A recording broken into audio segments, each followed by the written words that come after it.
And we'll open it up after that to questions. And as Carl mentioned, what we want to explore a little bit today is kind of dig in a little bit on the challenges for democracy and facing democracy and democratic movements in democracies in the world. In India and in the United States, we have ongoing battles to secure and strengthen and advance our own democratic systems. And they take some different forms and some common forms, and I think that'll come out tonight. Both the organizations that Fred Redmond and Kailash Satyarthi run and the movements they're part of have played really tremendous democratic roles in their countries. And so I'm not going to do a big introduction to either of our panelists. We had the pleasure of meeting Fred Redmond this morning on the first panel. Fred Redmond is the International Vice President of the United Steelworkers Union in the United States, which has over 1 million members across the country. He's also a head of the Civil and Human Rights Division of the Steelworkers, which is part of the Steelworkers' historic tradition of fighting tooth and nail for equality and justice for American workers of all racial and ethnic backgrounds and for women workers.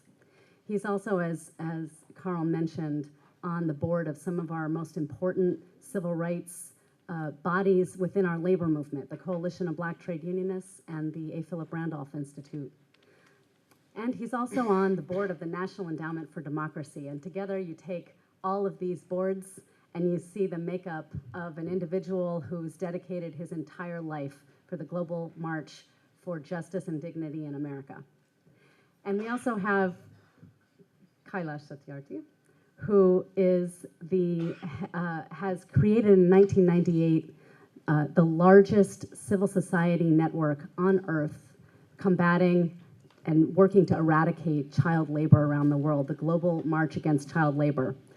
And the Global March Against Child Labor and Mr. Satyarthi's work within India is responsible for tens of thousands of children no longer suffering the indignity and the unfairness of work and lack of education, but are home instead with their parents and have the opportunity to go to school and make a difference for their own democracies in the future. And you may have heard that he won a Nobel Prize also.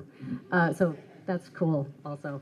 He's also the author of a very recent, fantastic TED Talk. If you go to TED Talks and you see Kailash's 2015 TED Talk, he tells a really brilliant story that TED Talk actually put into, I'm not sure if you've seen it, that one-page character.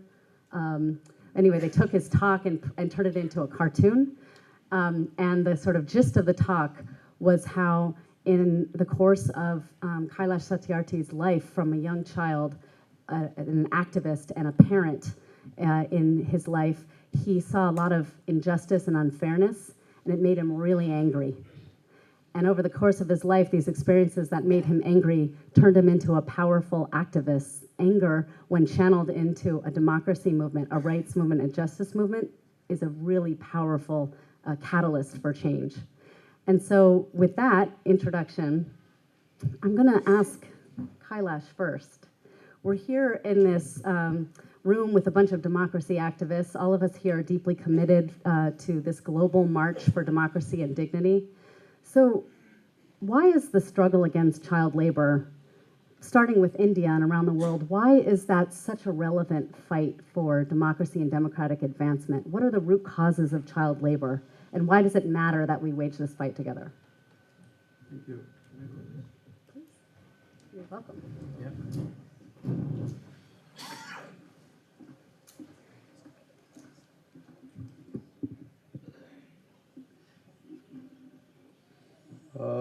Thanks a lot, dear sisters and brothers. When we are talking about democracy, and of course child labor, we cannot ignore many things happening around the world with the children. Right now, over 6,000 young girls and women are made hostages by ISIS in Syria and Iraq. I was in US, I came back only last night. I was supposed to come this morning, but somehow I changed my flight because of this bad weather in New York. So I reached this. So I flew straight from Vancouver after TED Talk to Chicago, and from Chicago there is a direct flight to India. So luckily I got it and I reached last night. But I read last week, rather I saw a picture of a young boy,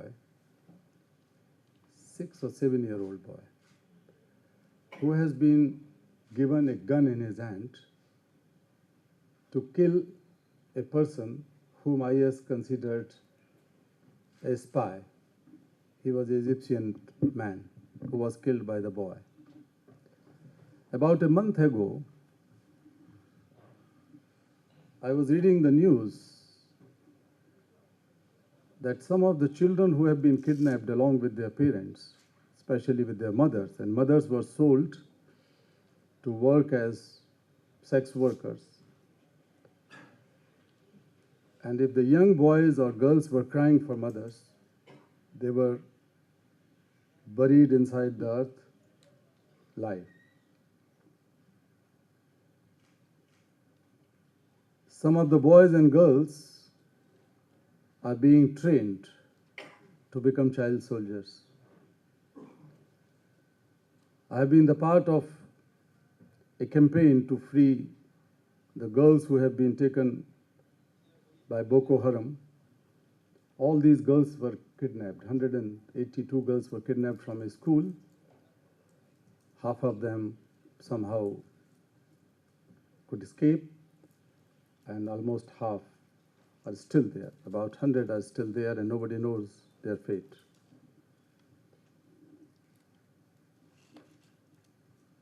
When I was celebrating the Nobel Peace Prize after returning back from Norway, in my hometown in Madhya Pradesh, Vidisha, suddenly somebody called up, a journalist, and asked my reaction to something which was happening in Pakistan. She asked, about 500 kids have been made hostages in a school. What is your reaction? I was shocked. By that time, these children were not killed, but they were made hostages by terrorists. I said, God, at least one of them think about his own childhood. If he has been killed like that, he could not do what he is doing, wrong or right, in his mind.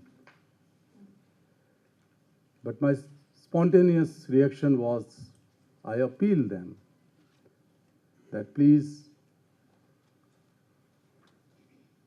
leave those children, because they are all my children. And if you want, make me hostage. Do whatever you want to do with me. I'm already 60-year-old. But leave my 7, 8, 9, 10-year-old children. But later on in an hour or two, I heard that almost 100 and then 130 of them were assassinated brutally. And I was talking to some of those parents, and I heard and read later on. A mother told that in the morning, she was a little angry with her son because he was a little late. Somehow, she dressed up and sent to school with a water bottle and some lunch pack. She said to me, the boy was sent, my son was sent in uniform and came back in coffin. All his blood got out of his body, but somehow the water bottle was still intact. There was no shot in water bottle. With the dead body in coffin, the water was there.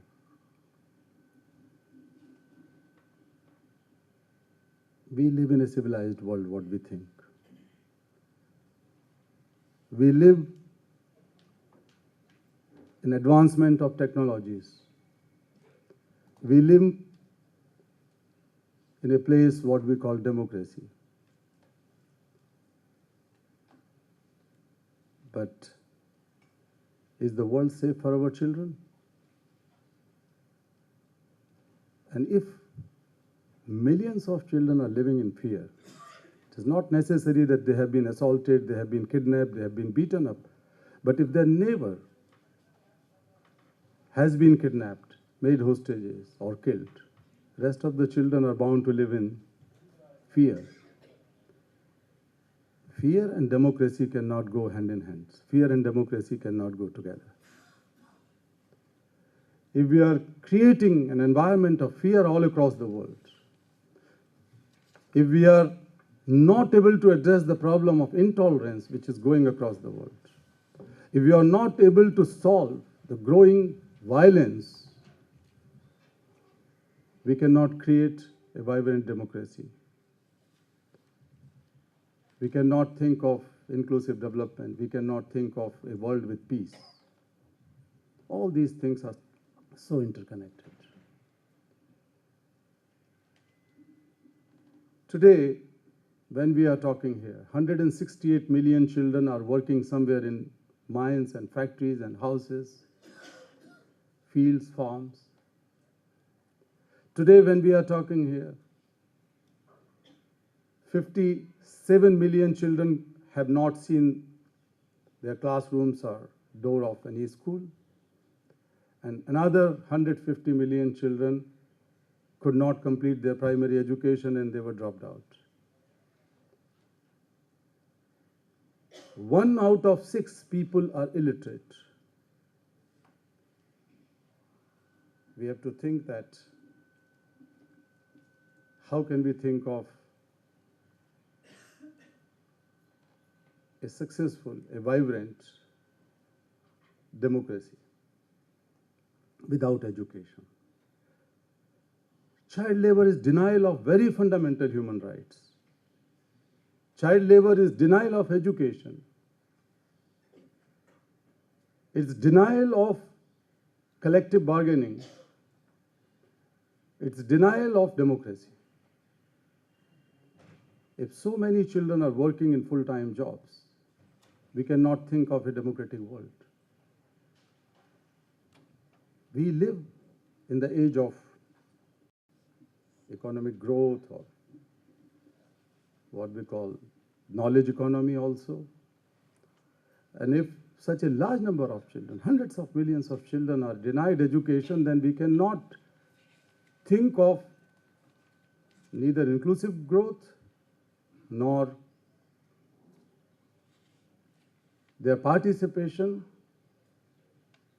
in global economy or knowledge economy. They remain out of knowledge circles. So all these things are intermingled. But also, if so many children are working in the world against the laws, and many of our girls and boys are sold and bought like animals and sometimes in lesser prices than the animals, we have to think what kind of society we are creating or we have created so far. A child is a mirror of our past, our present, and our future.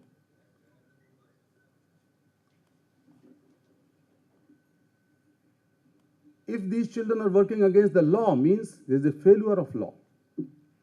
And failure of law, failure of governance is also a symbol or a symptom of failure of democracy. If the people are not raising the voices against it, if the people are unable to raise the voices for education of their children, it means somewhere the democracy is weak. If the people are not standing up, the mothers and fathers are not standing up for education of their children and demanding good quality and free education for their children, it means education, denial of education, and some sort of passivity and pessimism is also a symbol of weak democracy. These things are interrelated. I'm not going to give a long speech, but as far as the Global March is concerned, Global March is a worldwide movement which we began, as Shawna, you said, in 1998. And the very fundamental of this march was the four constituents. One is the teachers' organizations, which are very important. Another one is youth and children themselves. They were in the core of it. And the third is the trade unions, global workers' unions. And the fourth is NGOs and other civil society groups. So that was quite unique thing. It was not only the march for education and against child labor, but it was the march which went on across 103 countries, and we marched for about 6 months from Asia, Africa, and Latin America. It was also creation of a new culture of coalition, where the NGOs and trade unions and the teachers' unions and the youth organizations, religious groups, faith groups, some genuine business could come together physically marching on the road. And when we were marching, we were very clear that we have to put an end to child labor, but also to ensure education. We could have given this call, or we could have demanded it sitting in a room, but we decided to march because we believe in largest possible participation of the people. And the people's participation is the core of democracy, is the heart of democracy. When millions of people marched with us, including millions of children, youth, teachers, workers, that has helped in strengthening the democratic demand for education and against child labor, for the rights of children. So that was the essence of the march. But now, of course, what we have seen, the decline of child labor from 260 million to 168 million in last 17 years. We have been able to prove collectively, not just as Global March NGO. Of course, my friend, my brother Tien would be very happy. He is one of the board members and decision makers in the Global March board.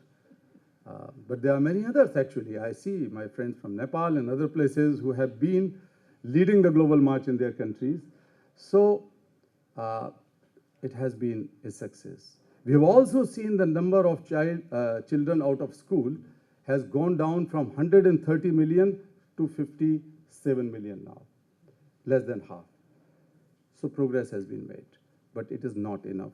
We have to ensure that all children must be in school so that we can build vibrant democracies. Without education, transparency and accountability at any level in governance is not possible. Illiterate people who have never attended the school cannot be the key players in development and democracy and growth and peace, anything. So we have to ensure education, and that's why the movement like Global March is equally relevant, which was relevant 10 years ago or 20 years ago, and now, until unless we put an end to child labor, then we can create an environment where the adult people can get job in place of children. If 168 million children are working, 200 million adults are jobless in the world, almost. So that is the vicious circle. We have to break this circle. Children are employed because they are the cheapest source of labor, free labor. Children cannot form the trade unions. The children cannot raise the voice. Children cannot knock the door of the court and cannot get justice through the judicial remedies. And that's why they are preferred. And if we are able to replace these children by able-bodied adults, and there are many studies in India, in Philippines, in Mexico, which prove that these children are none but the very children of those parents who cannot find jobs for more than 100 days a year. The children are in jobs, Adults are jobless. If adults remain jobless, no question of unionization, no question of collective bargaining, no question of participation in democracy. So these things are interrelated, and we have to see the whole issue and fight against child labor in larger perspective of democracy. And I am so happy, once again, of course I'm there to answer some questions, but I'm really, really delighted to be with you. I see many of my friends sitting here. I could recall my old friend and senior leader who has given a lot of inspiration and encouragement to many of the young people like us, George Fernandes. And if George would have been in good shape and was here, then we would have been much more delighted. Unfortunately, I could not be with His Holiness Dalai Lama, whom I respect very much, and I have been the part of Tibetan movement, involved in some of the agitations, and even arrested by the police 20 years ago or 15 years ago. So I could not come, but I'm really thankful to see all of you here. And you are the leaders. In fact, you are the change makers. You are the people who bring light to the world, to the whole South Asia, whole Asia, and this small hall of this Indian, what you call the Indian International Center, IIC, turned out to be a real powerhouse in your presence. Thank you so much.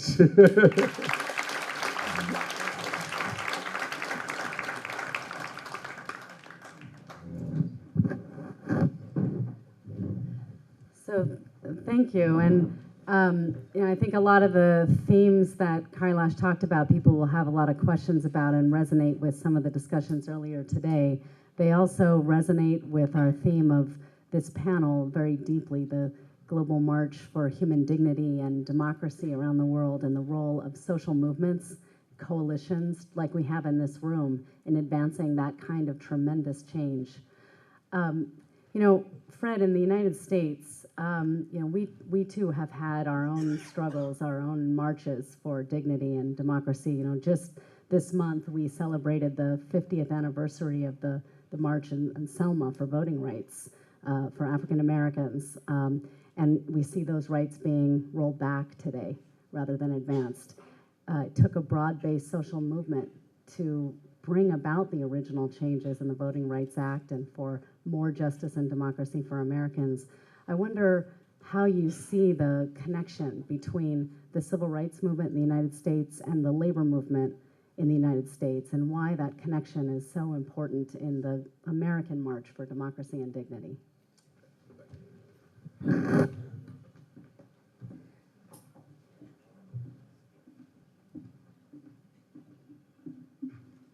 Well, thank you, Shawna. First of all, before I begin, I want to